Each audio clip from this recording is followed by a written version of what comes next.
The sound you hear is analog recording equipment inside Studio 138 at the Octoberpod Ranch, high atop the Great Smoky Mountains.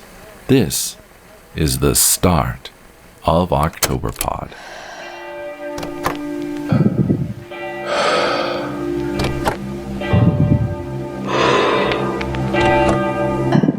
Hauntology. It's a word I'd stumbled upon before, usually found in discussions of folk horror. But I must confess, I've never bothered to look up what hauntology meant until recently. The term was coined, more or less in passing, by philosopher Jacques Derrida in his book Spectres of Marx. The word is a portmanteau of the words haunt and ontology, and is supposed to kind of sound like the word ontology, if you drop the H. British philosopher Mark Fisher is perhaps the person most closely associated with hauntology, which he describes, and I'm paraphrasing as best as I understand it, I'm no expert here, as the idea of being haunted by the ghosts of an unrealized future. Fisher applied this concept philosophically to describe a sort of collective nostalgic depression while living within our late-stage capitalist society, a society which is unable to progress artistically because the lines between corporations and governments have blurred, and neither of the two want to invest in artistic innovation. That's why we can expect to have Star Wars stuffed down our throats until we shit sticky ropes of tauntaun guts before we'll see a major studio take a risk on something truly original. Something like Citizen Kane. Something with the power to change the medium forever. Outside of philosophical discourse, hauntology could apply to actual ghost stories. Hauntology, by my reckoning, sits somewhere between retrofuturism and folk horror. And like folk horror, hauntology is a vaguely defined, I'll know it when I see it, almost genre. And also like folk horror, it evokes an uncanny feeling of being unstuck from time. Listening to hauntological music is like listening to ghostly voices singing from the past while playing analog instruments, like the soundtrack from a half-remembered dream or an unrealized future played as time slowly folds in upon itself like... Well, before I get too far ahead of myself, let me show you something. Do you see this stone orb on my desk? It's thousands of years old. It was found buried beneath a ceremonial stone circle on a farm, a short drive from Chester, England. The runes and glyphs on it have yet to be deciphered, but archaeoanthropologists believe it may predate the ancient Druids. A legend grew up about this orb. They say that if you know the ritual, that if you perform it correctly, the orb can be used to unlock the gate to the timeless realm, a pocket within the cosmos filled with doors leading to every possible moment in time, in every possible timeline. Now, a friend of mine, a professor,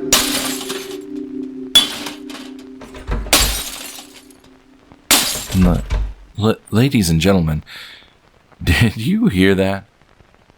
It sounds like someone's broken into the Octoberpod Ranch. Just a moment. I'm going to check. For God's sake, get that thing off your desk. What the hell are you doing here? This studio is quite secure. How on earth did you know how to break into here? I knows how to break in here because I be you. Leastwise, I was you, before I obliged myself to using that goddamned orb. If you are me, then why do you sound like that? Let's just say I had a run-in with some witch finders and a hangman's noose. Yar. I get it. You must have used the orb to travel back to 16th century England. That's how you would have run afoul of witch finders, and how you picked up that pirate accent you speak with. What's this pirate accent to which you speak? I mean, you're speaking with a very obvious affectation. 'Tis not the vernacular we've always parleyed with. Parlayed with? No. Of course not. But that's it, isn't it? You spent too long in England's past and picked up their speech patterns, am I right? I met yon witchfinders here in the US of A, in the future. And by thunder, 'tis thine own future. But I don't understand. Well, then I'll make it plain. Mark ye well. There be another civil war coming. When I use that orb to travel to the future, ye, or I, that is, we upset the cosmic timeline.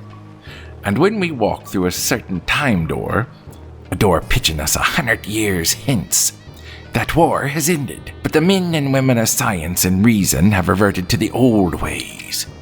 The witching ways, if it please. And the rest reverted to the ways of the Inquisition, the ways of the One Book, the ways of the witch-finders. The orb was taken from me, but I finds it, and I uses it to travel back here and warn ye. Perhaps if ye never use it in the first place, we can avoid... What's that? 'Tis some sort of mystic portal to travel between the realms, I'll warrant. Not quite. It's a personal portal ray. Folds space-time instantly to travel between two locations. Another version of me? We be hexed. What manner of witchery be this? Look, out the window. A giant jack-o'-lantern floating in the sky. It must be the size of an aircraft carrier. 'Tis no jack-o'-the-lantern. By the powers, 'tis some hellish moon in the sky. It's no jack-o'-lantern. Certainly no moon. That's my starship, the USS Haddonfield. Registry number JC666138. And I'm her proud commander, Edward R. October of the United Witch Guild Space Fleet. I'm you. Or I could be you. In the year AD 2256. Why don't we sit down and I'll tell you all about it. Jiminy Christmas. I need some time to process all of this. Smart idea. Sit down. Aye, a short palaver betwixt the three of me, 'twould be smart as paint, it would. Would you please sit down? Sure, Captain. Whatever you say. Ladies and gentlemen, while I talk this over with myself, why don't you listen to some of Octoberpod's greatest tales about the ghosts of futures past and time run amok. We'll be back at the intermission to fill you in. Watch it, Buster. That's my line. 'Tis true. You did step on his line there, Cap'n. Yard. Stop competing with me, Edward. If you keep wasting time, you'll sabotage the whole operation. Ugh. We'll be back after our first spooky story. Keep it right here. My neighborhood sat right up against these old woods that used to give me the willies, and I wasn't the only one. All the neighborhood kids had their own myths and legends surrounding the place. Some swore there were werewolves hidden in the trees. Couldn't blame them, because if you got deep enough in there, it could seem like, well, nearly pitch black. Well before sundown, even. I had one friend that said a serial killer used to bury his victims out there. And another friend who used to tell us that a witch lived there and waited for children to wander inside and lose their way. She captured them and used them to make some horrific potions and spells. And when she was done with their husks, she'd pour their souls into a mason jar and put it up on a shelf. I didn't believe any of that, though. But when I turned 10, I met Evil Red.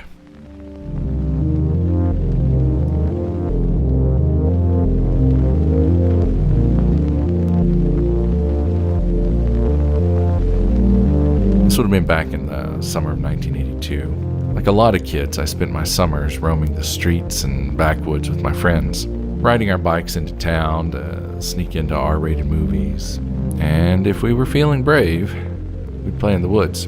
You know, like I said, Everybody had their own boogeyman story about those woods. But the granddaddy of them all was the story of Evil Red.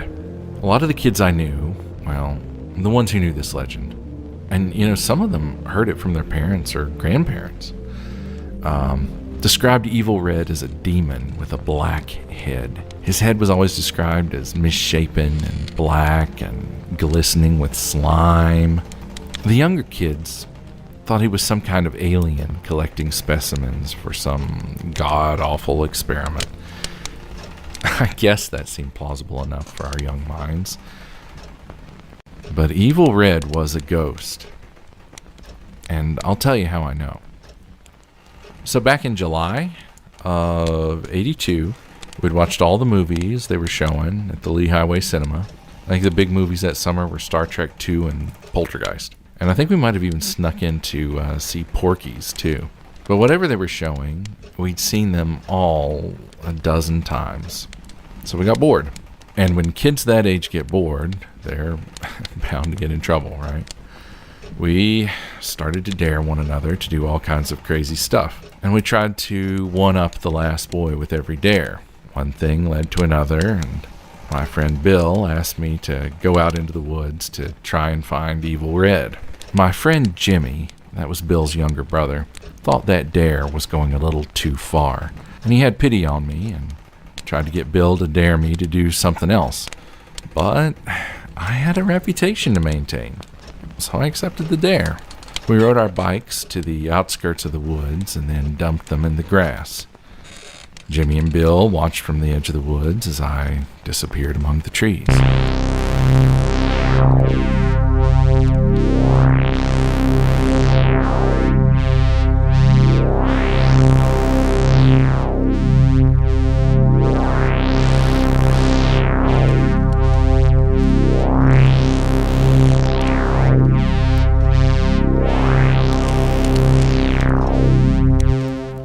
If anything from the stories about the woods were true, it's that it was dark.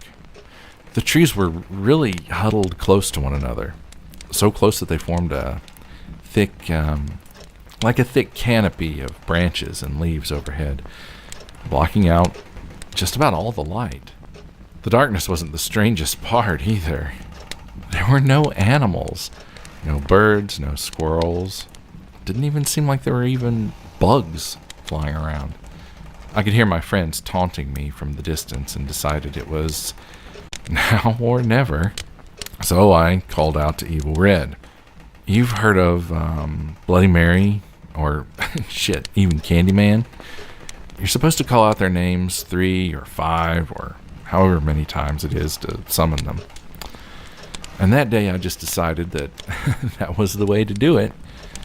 I guess I also figured that they might call me a wuss or something if I just said his name once. But I called out for Evil Red 3 times, just for good measure. And you'll think I'm being corny, but I swear there's power in a name. When I spoke Evil Red's name a 3rd time, it's like I felt the air shift. In the dead of summer, the air went ice cold. The spot in front of me seemed to shimmer, like twinkling lights piercing the spaces between the leaves or something. And then I blinked, and standing in front of me was the shape of a man, or ghost, spirit, whatever. It wore red from head to foot. I couldn't tell if this was its clothes or its red, wrinkled skin. Its head was black and rubbery, shiny like patent leather. I could hear it breathing, low and raspy, like its vocal cords had been shredded by broken glass or something. I stood frozen, unable to run back to my friends. There was a muffled sound, as if the ghost was trying to say something, but I couldn't make out what it was. Then it lunged towards me. This time I did scream, and then I ran like hell. I ran straight through the branches and sticker bushes, and I was pretty tore up when I made it out.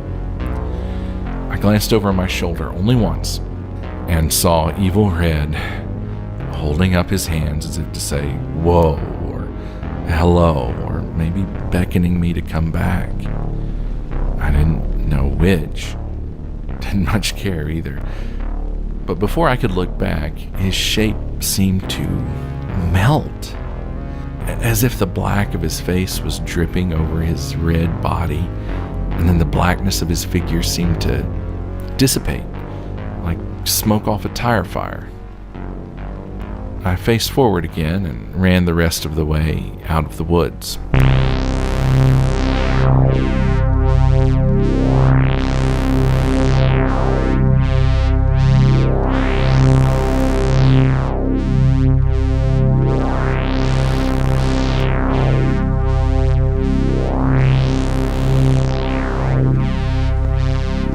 My two buddies were leaning against a shade tree in a clearing, waiting on me. They'd been smiling and laughing until they saw the state I was in. I must have been a sight. I was in something of a panic as I told them about what had happened. They didn't seem to believe me. Maybe they thought I was putting them on, playing a prank. I took them into the woods to the exact spot where Evil Red appeared to me. I don't know what I expected them to see. Proof that he'd been there? Maybe his footprints in the dirt? I don't know. But what's even crazier was that we did find something. About where I'd seen Evil Red melt and disappear were some words scrawled on to the side of a cardboard box that I hadn't noticed before.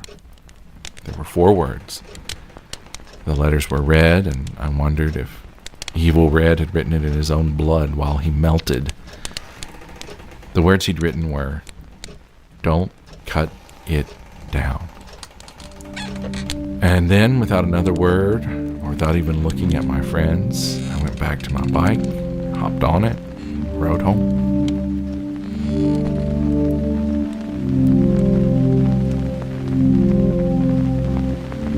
Dag, did it get colder in here? Okay, so I didn't speak to anyone about what I had seen for years. So maybe 1997, 1998, somewhere along there. I'd come back to town to visit family and ran into my old pal Jimmy. We met up for some beers at Hooters and reminisced about old times. Jimmy'd gotten a new job at this chemical plant built right over the old woods, and I was glad to hear they'd torn the woods down. Always gave me the creeps. We got to talking about my Evil Red sighting, and I refreshed his memory about all the things I saw. My memories of it have always been really vivid. Still are. We got to talking about that message written on the old cardboard box, don't cut it down. Over the years, I started to think that Evil Red might be the ghost of someone who'd committed suicide. Of course, that wouldn't explain his appearance. But, maybe Evil Red hanged himself from one of the trees in the woods. Maybe his message was a reference to someone cutting down his own body down from the tree. I told Jimmy that, and he shrugged and told me that was a stretch. And then he said, "Well, they did cut down the woods to build the plant." We just laughed it off. That was the last time I saw Jimmy. My family moved way down to Athens, Georgia a few years later, and they really dodged a bullet, because I woke up one morning and saw my hometown on the news, or what was left of it. There'd been an explosion at the chemical plant, destroyed the facility, and the fires and chemical spills that followed pretty much leveled half the town. You wouldn't recognize it today. The house I grew up in burned to the ground. I knew someone from high school who worked for the fire department at the time. He told me about how they'd found Jimmy. Jimmy was one of the workers who'd put on protective gear and ran out of the building after the initial blast. Just, as the fire was spreading. From what I heard, they had to identify Jimmy using dental records. He was wearing protective gear, a red jumpsuit with a black gas mask. To their best guess, the fumes from the chemicals had dissolved a seal in his mask. Toxic fumes got in, and Jimmy asphyxiated. The fire didn't spread close enough to him to incinerate him, but between the heat and the chemicals, his gas mask and much of the synthetic fibers in his jumpsuit melted, almost like his head had been dipped in black candle wax. He had something in his hands that he clutched up against his chest. It was mostly melted, too. It was a small whiteboard that he'd swiped off a desk or workbench. There was a message written on it. It was hard to make out what was written on it, but my friend, who worked on the fire department, said it looked like he'd written, "Don't cut it down. Don't cut it down. Don't cut it down. Don't cut it down. Don't cut it down. Don't cut it down." You see, to us, time is just one long, linear push towards some faraway finish line. But to a ghost, time would be nothing. There'd be no tomorrow, no yesterday, just a never-ending now. So yeah, I believe ghosts are real. I believe it because my best friend is one now. Someday, I suppose, I will be a ghost too. So will you.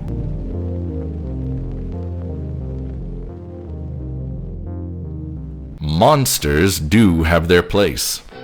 In the zoo, in your nightmares, in the deep, in your favorite horror movies, but not on your phone during an ad break. Politically motivated interests are seeking to influence you through the ads placed on this podcast. Hi, I'm your host, Edward October, reminding you that we have very limited control over the ads you hear on Octoberpod. Please remember that only the ads and promos I read with my own voice carry the endorsement of Edward October and Octoberpod. Furthermore, I and the makers of Octoberpod repudiate any entity advertised which seeks to promote hatred, anti-American or anti-democratic sentiments, or the spread of misinformation. Now, with that in mind, Octoberpod will return after this brief ad break. Interior, Studio 138, Night.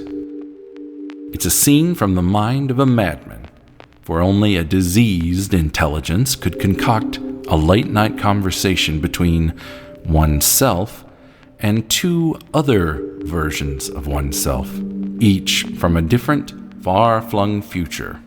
And yet that's the reality I now face, if indeed reality is a word that still holds any meaning. One of me comes from a dystopia where government-appointed witch-finders scour the scorched remnants of America for witches to torture and kill.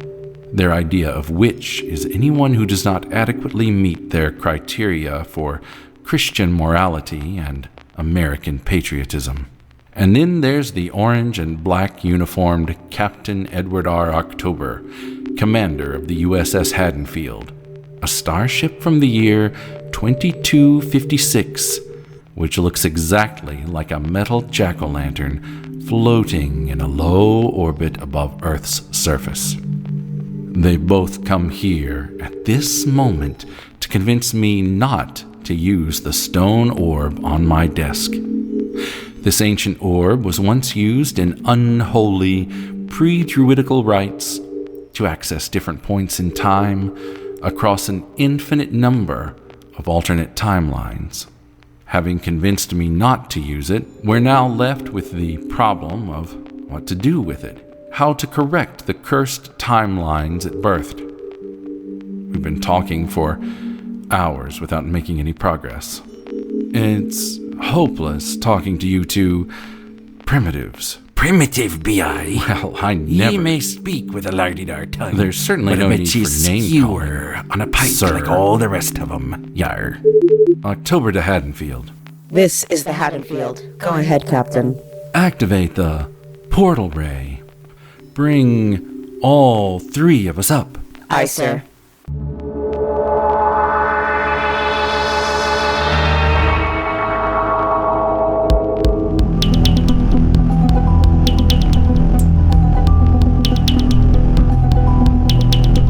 Ever see a magic show where the magician takes out a hula hoop and passes it over an object and the object disappears? That's how the portal ray seems to work. It opens 3 hula hoop-like pockets of space over our heads. The pockets descend from our heads to our feet, and in less time than it takes to tell, we find ourselves aboard the USS Haddonfield. The interior of the ship is a marvel of 23rd century engineering, which fuses super science with super sorcery. A woman in a green and black uniform of the United Witch Guild Space Fleet approaches the moment we materialize. Welcome aboard, Captain.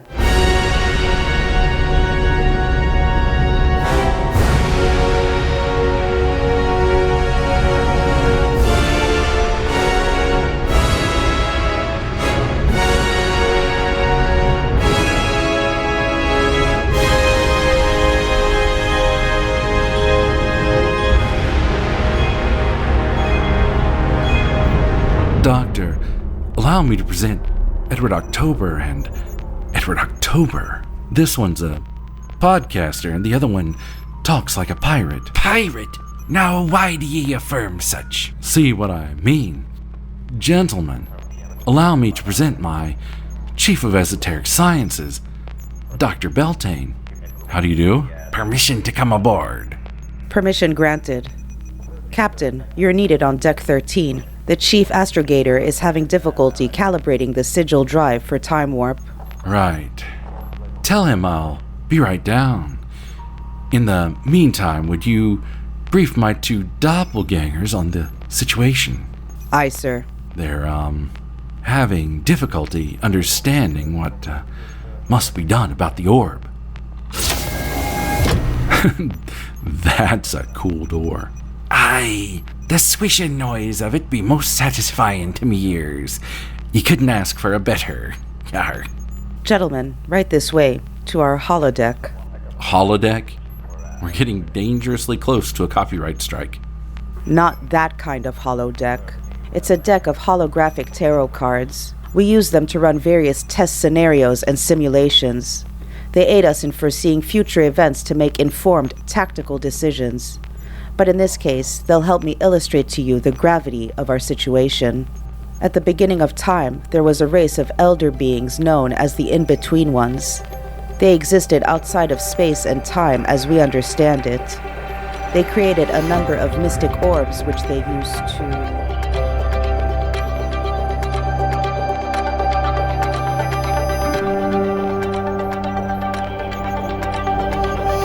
Of course. So that's how my fundamental misunderstanding of hauntology led me to misuse the orb in a botched ritual of time. Aye, and I sees now how me actions twisted the realm of time against her better nature, creating the Christo-fascist future I be cursed to inhabit. I swear blue thunder, if only the captain had explained it so plain and civil a bit earlier, I'd have... There'll be plenty of time for blue thunder later. For now, we've got to destroy that stone orb. We've used the portal ray to bring it aboard the ship. Now all we have to do is time warp to the precise moment you entered the Witchfinder timeline and destroy the orb by launching it into the sun. Red alert. We are under attack by a fleet of necropirates. All hands to battle stations. Repeat, this is a red alert. Prepare for battle.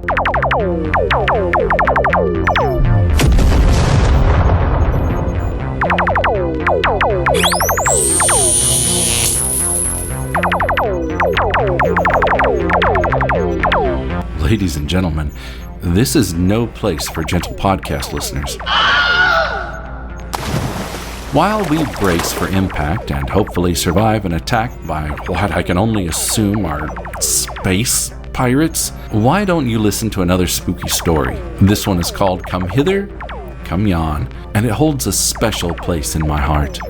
Of all the stories we've done on Octoberpod, it just might be my favorite. Enjoy.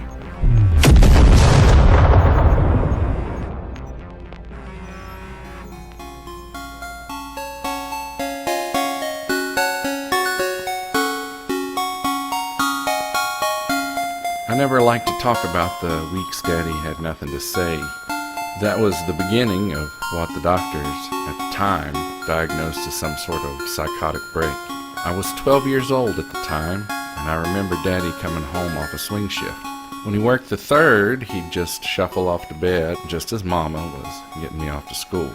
Then, whenever we saw him, he wouldn't speak to a soul, and this would go on for a stretch of days and days. One night, Mama went to bed early, and me and Daddy stayed up watching TV. Now, I loved sitting up late with Daddy watching TV during one of his quiet spells. That meant I could turn the TV to whatever program I wanted. We were watching something, and he turned and looked at me. He had this awful look on his face, and the flicker of the TV made him look almost ghostly-like. And he said, "I've been here too long. The longer I stay, the longer I will stay," he said. I told him I didn't understand what he was talking about, and then he proceeded to tell me this long, convoluted story about how he was a member of a sort of tribe of what he called travelers. Now, these travelers were capable of identifying doorways that only they could traverse.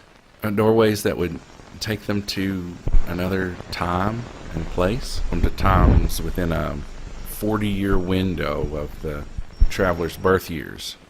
40 years before or 40 years after. Daddy said that he's never traveled farther back than 1942, and he never traveled further into the future than today. We had this talk around Thanksgiving of 1999. Well, I said, "Daddy, you're joking, right? This is scary." At first, I played along like it was a joke, but this seemed to make him angry. He kept on giving me details.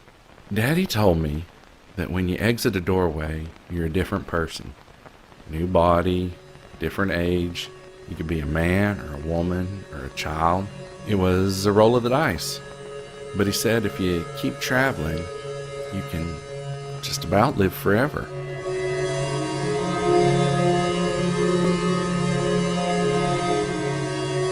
He said that he usually traveled with the rest of his tribe, going through doorways together, setting up new lives together, and then leaving together. He said the last time he traveled, he exited the door as a 7-year-old boy.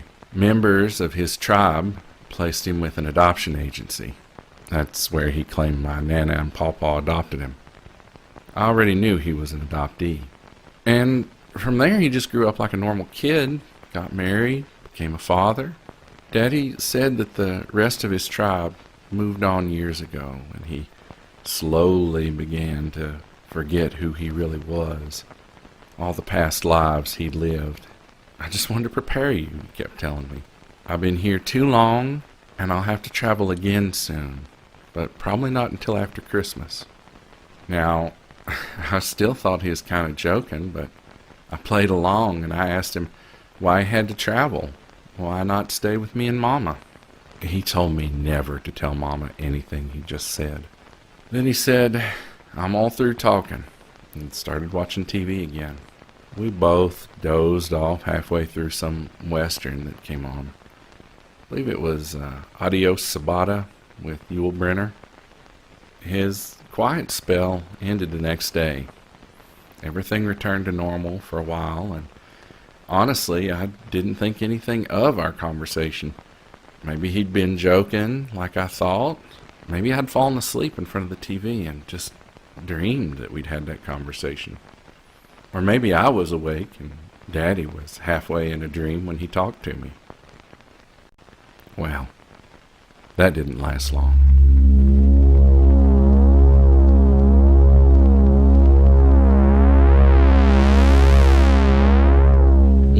were out, Daddy started looking off in the distance at things that weren't really there. We were with my uncle on his farm. He'd bought a new hunting dog that he wanted to show off to Daddy. The dog lot was a bit of a walk from the house. And as we walked, Daddy kept looking way off in the distance at something on the hill behind the dog lot.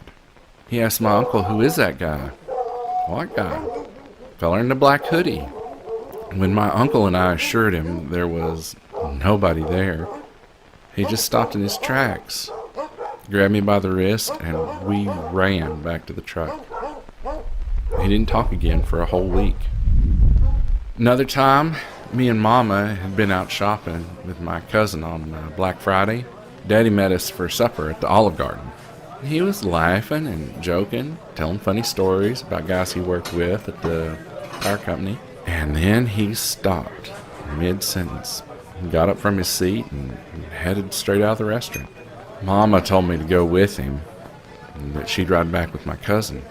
He almost ran off and left me before I could get into the truck. Well, I begged him to tell me what was going on as he peeled out of that Olive Garden and off into the highway. And he said, "Remember that conversation we had several weeks ago?" He goes, "I didn't tell you about the others.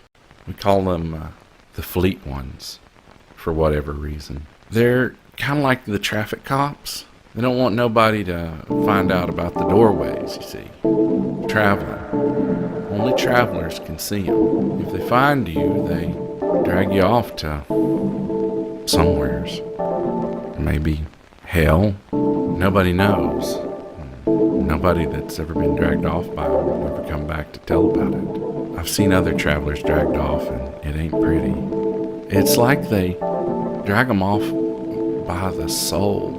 I asked Daddy if that was what he'd seen at the farm and at the Olive Garden. He nodded and told me he sees them all the time now. He said he'd been here too long and they'd get him if he didn't travel again soon.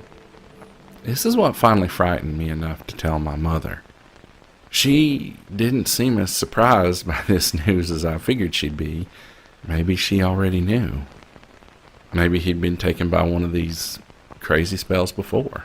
So we hauled Daddy off to the doctor's appointments and CAT scans and MRIs and blood work and therapists. They weren't able to diagnose him with anything specific, but they gave him a cocktail of meds, antidepressants mostly. They figured that would help, and they did for a while. He took his pills and went to his follow-up appointments like a good boy, and everything seemed even keel for the most part. Except sometimes I'd catch him doodling in an old notebook we kept next to the phone. Pictures of men or old hags all in black with no faces. Sometimes he'd scribbled over the blackness where a face ought to be so hard that the pen tore a hole in the paper. The type of thing you see in all kinds of scary movies. And except every now and then he'd flip past an old episode of Quantum Leap or Doctor Who on our PBS affiliate, and he'd say that those shows must have been written by travelers, because in both shows there's a time traveler that changes his identity in some way. He'd also read a lot of old sci-fi novels, especially Brian Aldiss. I remember he had a battered, dog-eared copy of Dracula Unbound, and he came up to me one evening and he showed me all these references to fleet ones that he underlined. He just looked at me and arched his eyebrow up as if to say, "Found me another traveler." Then one evening he was doing dishes. Mom was off at Bible study. He started singing to himself. The tune was kind of like Ramblin' Man by Hank Williams, except he sang it with different lyrics. There's an open door in front of me. There's faces in the mirror I've got to see. but then they'll claim my soul before the dawn, and lovers will meet. Come hither, come yon. I never knew him to ever listen to Hank. I'd never heard him sing before in my whole life. Well, Christmas came and went that year, but Daddy didn't go nowhere, and I sort of figured that Daddy was cured of his compulsion, or whatever it was, and I sort of forgot about all of it. I wish I hadn't. That way I would have paid more attention to all the times he'd wander off to inspect sinkholes and animal burrows, or check out the rear exits and sub-basements of department stores. In hindsight, it's easy to see that he was looking for doorways. I guess anyone else would have found his behavior odd and suspicious right off the bat, but to us, with Daddy, it didn't seem odd at all, especially after a lifetime of suspicious behavior. Then, one weekend around Groundhog's Day, he's driving me out to look for this comic book store way down in Unicoi County. It was gray and cold that day with just enough rain to make everything look wet and greasy. Daddy turned to me and he said, "You know, Dennis, if I ever did travel again, chances are good I'd end up somewhere in your lifetime. I'd be sure to look you up." I started crying. It was a real ugly cry. I yelled at him. I told him that may be true, but if it wasn't a bunch of bullshit, and it probably was, I said you'd come back, but you wouldn't be you. I kept repeating that. You wouldn't be you, Daddy. You wouldn't be you. We drove all the way out to this comic book store without saying another word. We got there, and he bought me just about everything I wanted. I still have those books. And then we drove back home, but we took a detour through Johnson City, and he bought me this big lunch at the Red Lobster. Just me and my dad. Turned out to be a great day. The best day. A week later, he went missing.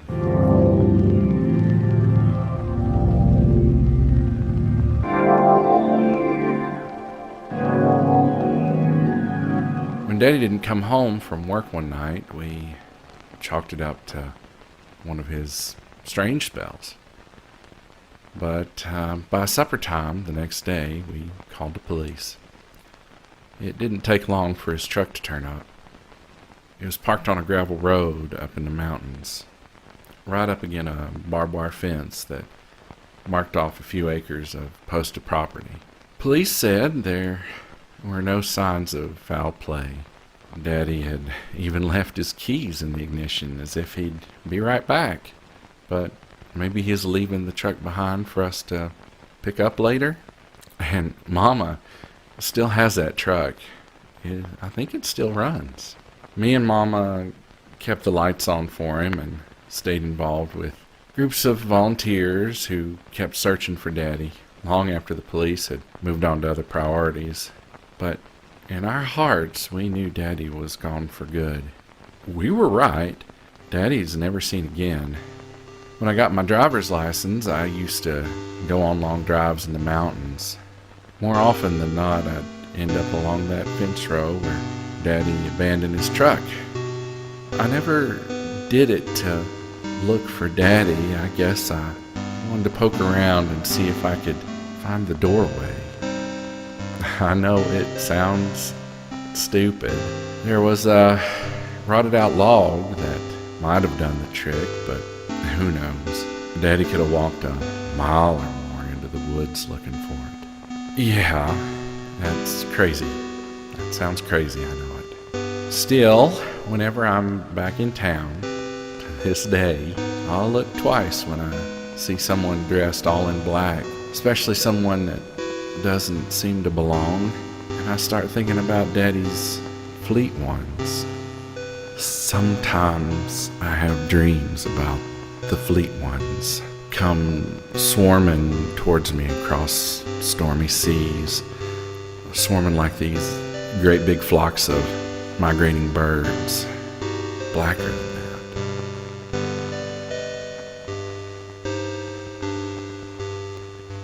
Still, there are other times when I catch a stranger staring at me from across the street, or over from a far corner of the Walmart or something. I've convinced myself that they're staring at me as if they know me, even though I've never met them before. Then I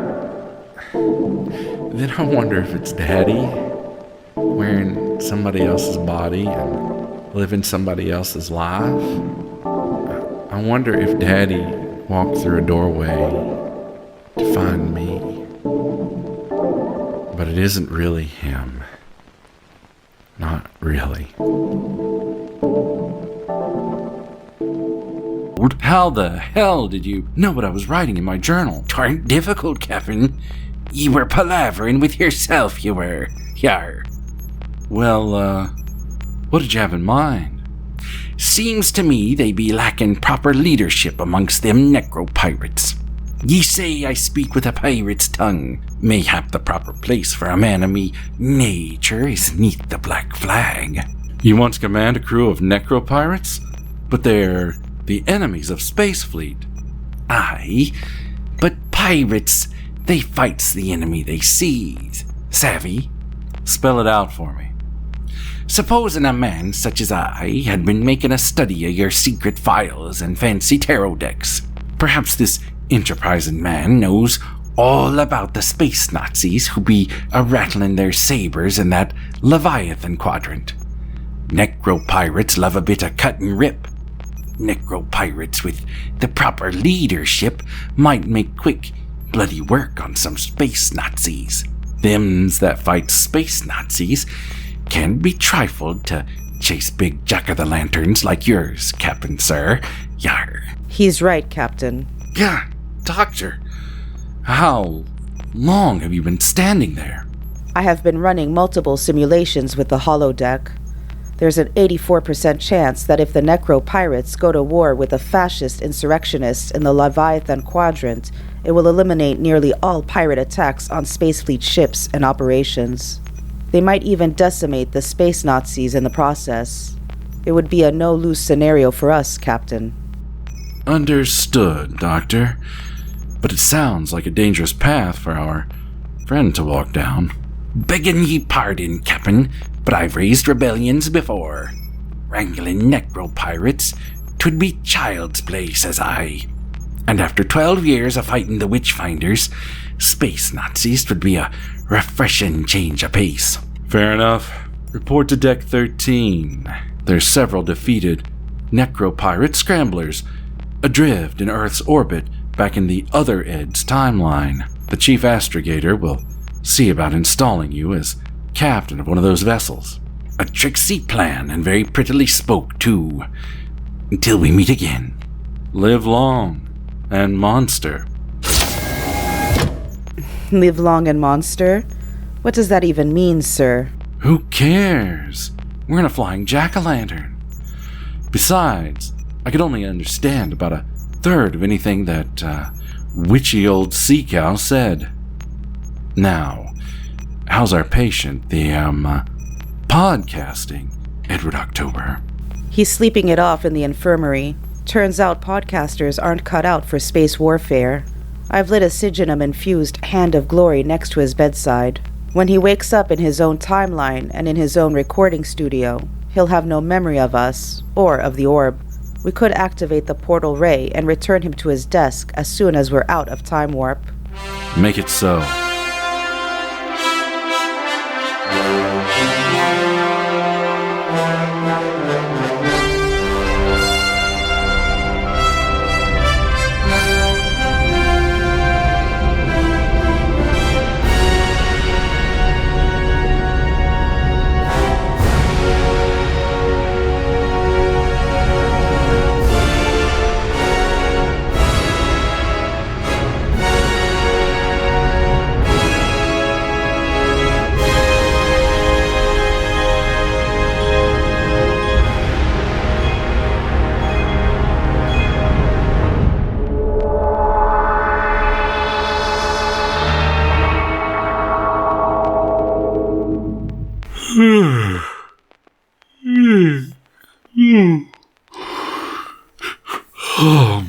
Jesus Christ, I've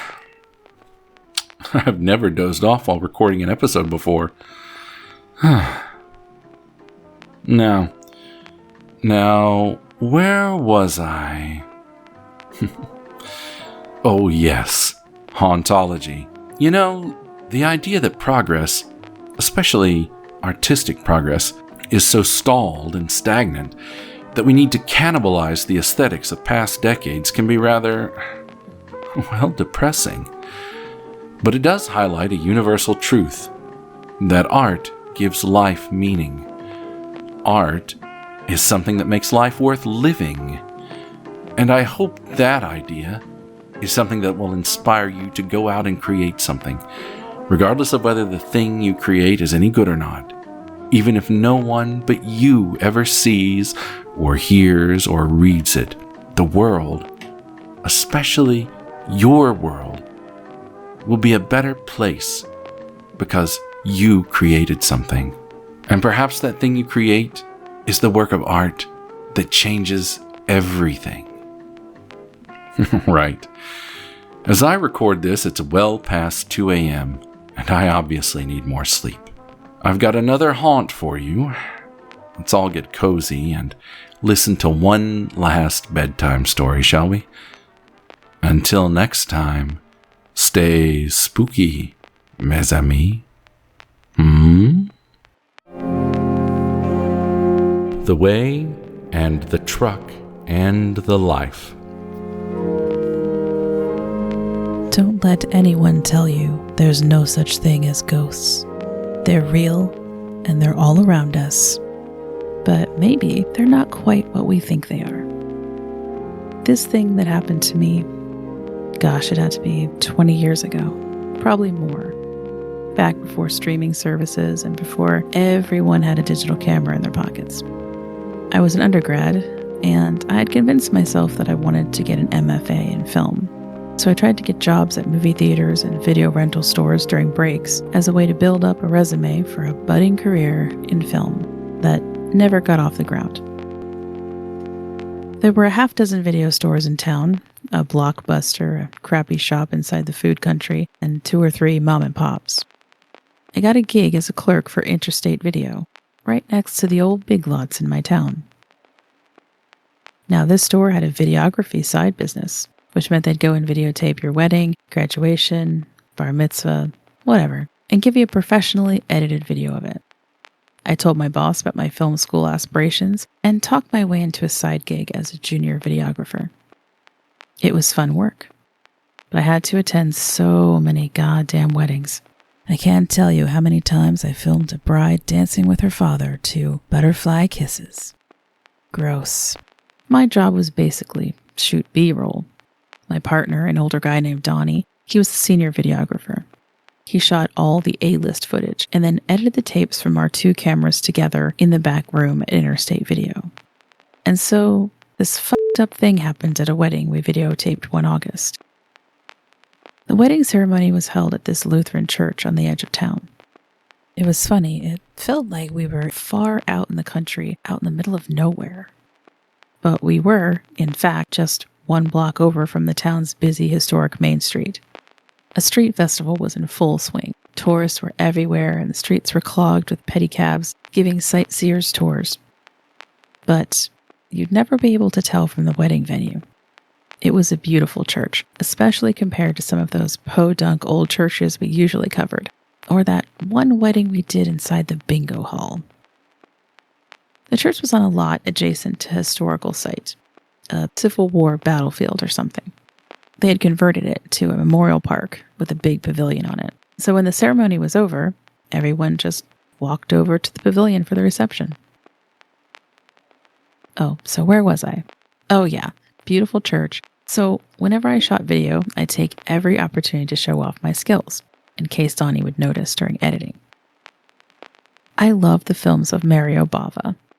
And, God, this is nerdy. Bava would do this thing where he'd zoom into an object that catches the light, like a candle, a flame, or chandelier, and then dial down the focus until the light becomes fuzzy, abstract shapes before dissolving to the next shot.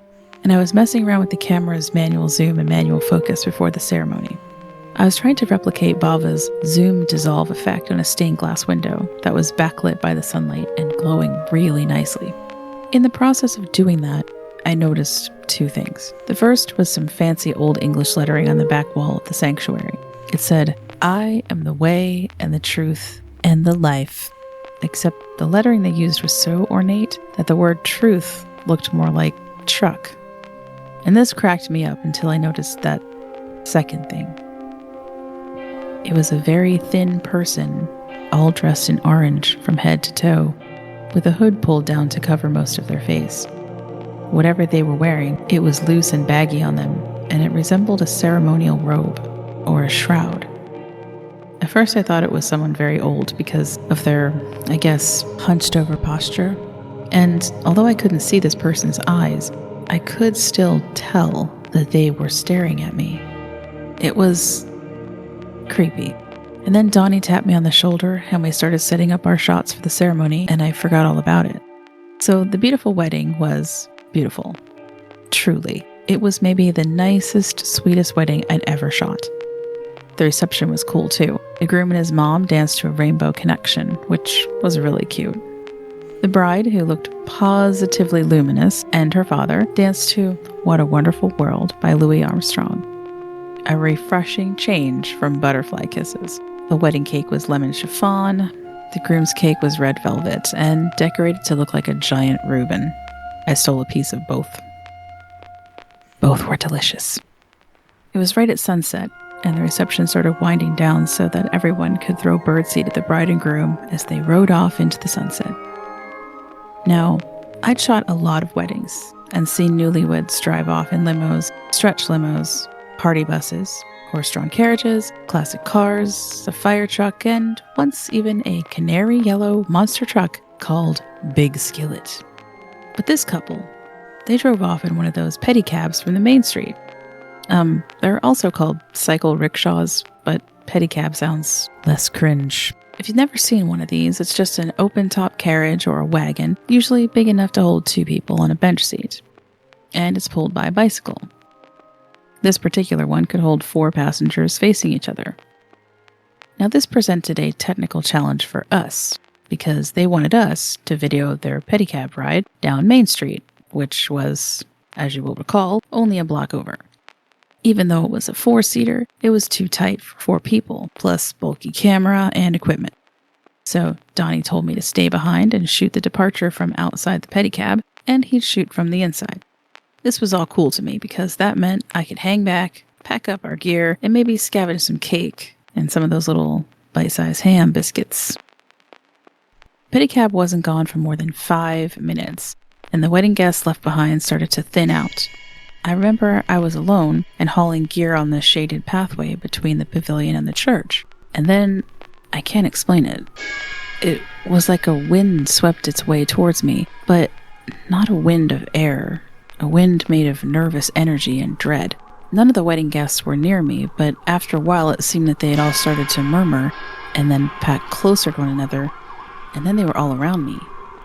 And before I knew it, I had moved as part of the crowd of wedding guests like a driftwood on an ocean wave, and then we were on the sidewalk on the main street amidst a lot of shouting and weeping, and somewhere a little ways off groans of people in pain, and now the fire and rescue vehicles were arriving, and with them the horror of shrieking sirens and a confusion of objects lit up in alternating red and blue lights, now bodies being pulled from twisted metal and pavement and stretched onto gurneys and pushed into an ambulance.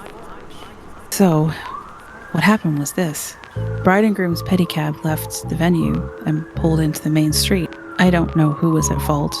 That's been hotly discussed in the civil suits that follow, but whatever. A large pickup truck, a Ford F-150 or something like that, swerved out of his lane and struck the pedicab from behind. The truck wasn't even going fast, but it didn't need to be.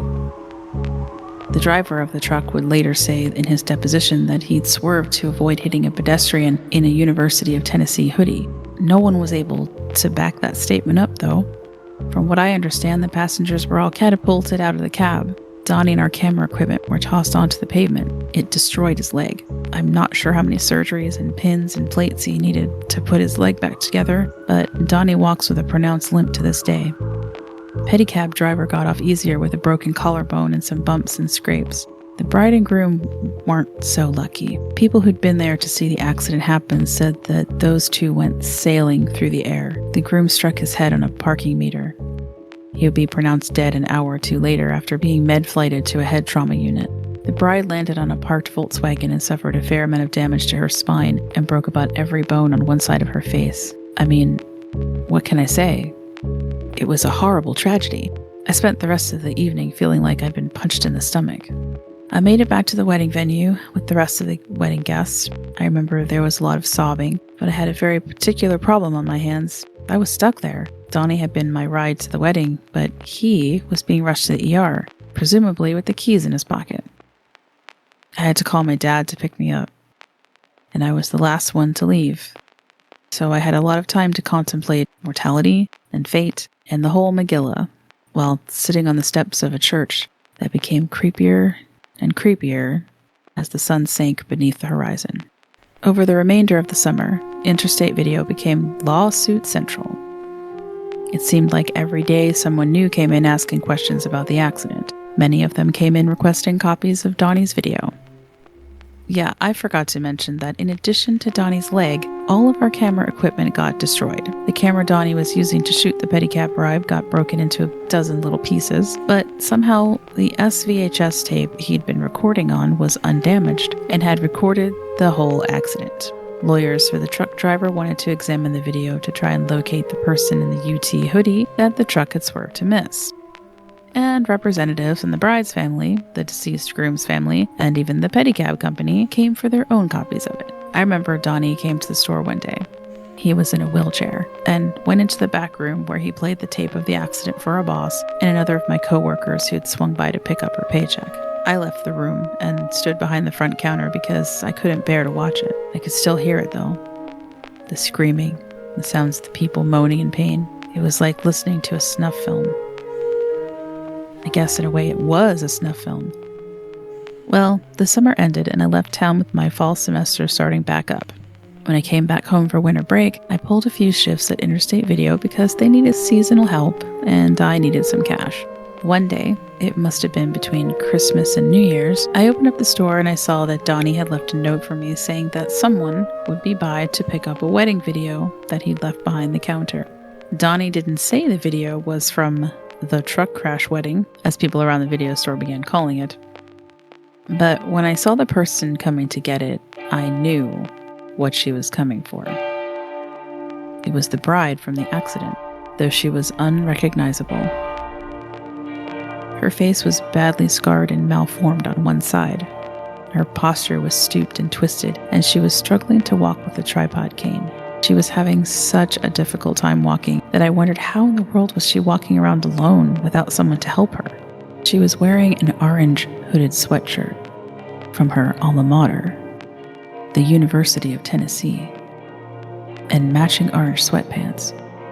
But she lost a lot of weight and her clothes were hanging from her twisted frame, almost like ceremonial robes or an orange shroud.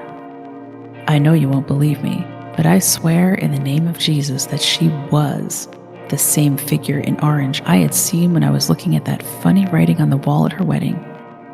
The writing that I thought had said, "I am the way and the truck and the life."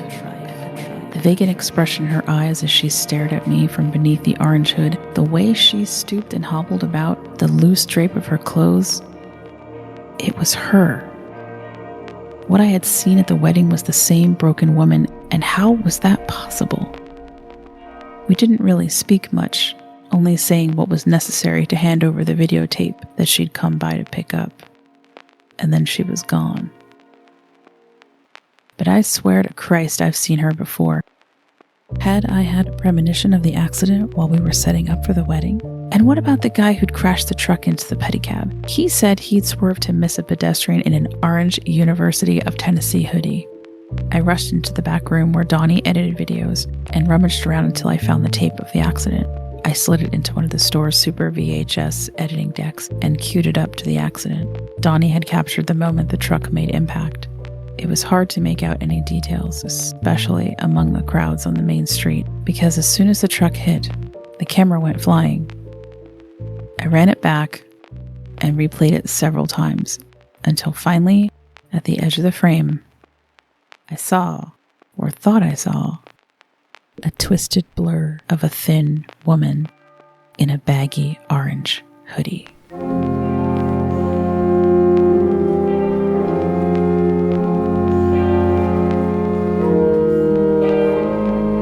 You have been listening to The Way and the Truck and the Life, a true story submitted by Kimberly D.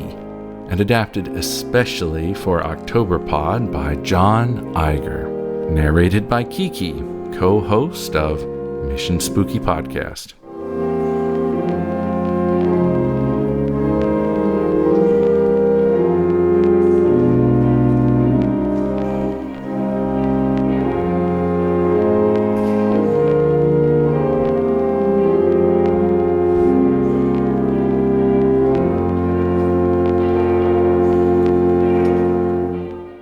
This is your host, Edward October. I'd like to extend our warm thanks to Ms. Carissa Vickus, who lent her vocal talents to the role of Dr. Beltane. You can hear Carissa as the host of Beauty Unlocked, the podcast, on all your favorite streaming apps. Find all her links at linktree/Carissa's Podcast Hour 2022. That's linktr.ee/Carissas, spelled CARISSAS, Podcast Hour 2022.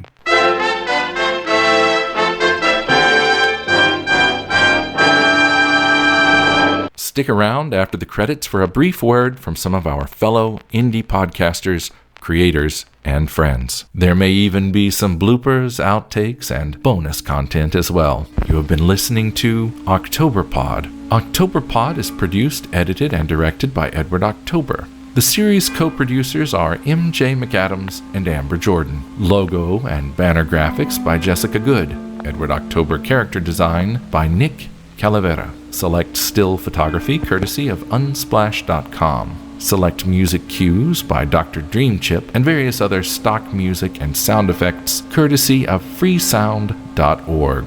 Music from Bigfoot Apocalypse and Thorax, theme from Octoberpod, composed by Nico Vitezi. All other images, music, and FX cues, except where noted, are sourced from within the public domain. Follow us on YouTube at Octoberpod Home Video, on Instagram, and the app I still call Twitter at OctoberpodVHS, and on TikTok and Blue Sky at Octoberpod. Or find us and all of our links on the World Wide Web at OctoberpodVHS.com. For business inquiries or story submissions, email octoberpod@gmail.com. If you enjoyed this program, we'd be very pleased if you told your friends about us. And while you're at it, write us a 5-star or equivalent review wherever you're listening. The man who spoke to you was Mr. Edward October.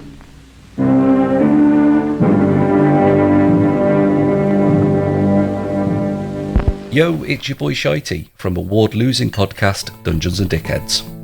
Do you like unhinged, wholesome shenanigans performed by 4 people you've never heard of who have no idea how to D or D? Then we're the podcast for you. Search for Dungeons and Dickheads in your local podcast provider of choice. We're the purple one. Someone stole our name. Or, even better, go to dungeonsanddickheads.co.uk. That's dungeonsanddickheads.co.uk for all the episodes and some extras. Dungeons and Dickheads is the comedy podcast for people who don't D&D good and want to hear people D&D worse than them with so little budget they can't make a proper advert, but we're having fun anyway. Hi, I'm Karen. And I'm Aubrey. And this is Chicklit, a literature comedy podcast where we enjoy getting lit and talking about books we love and love to roast. We also talk about personal opinions and quote the office so much that we've made it into a drinking game. We've been friends for over a decade, so grab your drink of choice and join us for some shenanigans. Hey, you.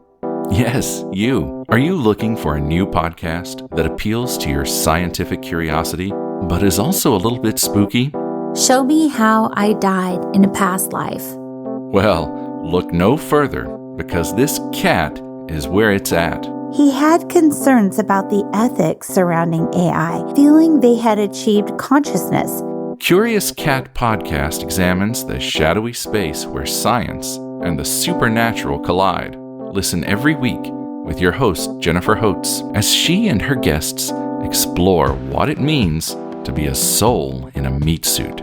We were healing karma together. They were all kind of predestined to resolve something. Listen on all your favorite streaming apps and continue the conversation on Twitter at CuriousCatPodCA, or find Jennifer and all her links at Jennifer L. Holtz, spelled HOTES.com.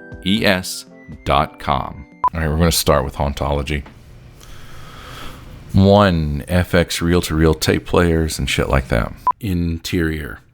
Studio. Interior. Studio 1. Interior. Music, FX Sci-Fi, Transporter Beam, Edward October. Alright, so in the script it skips to fucking 30, but it should be 21. But we'll just go with it. 30. For only a diseased intelligence could conduct... Not quite. Not quite. It's a personal portal ray. It's a personal portal ray. Would you please sit down?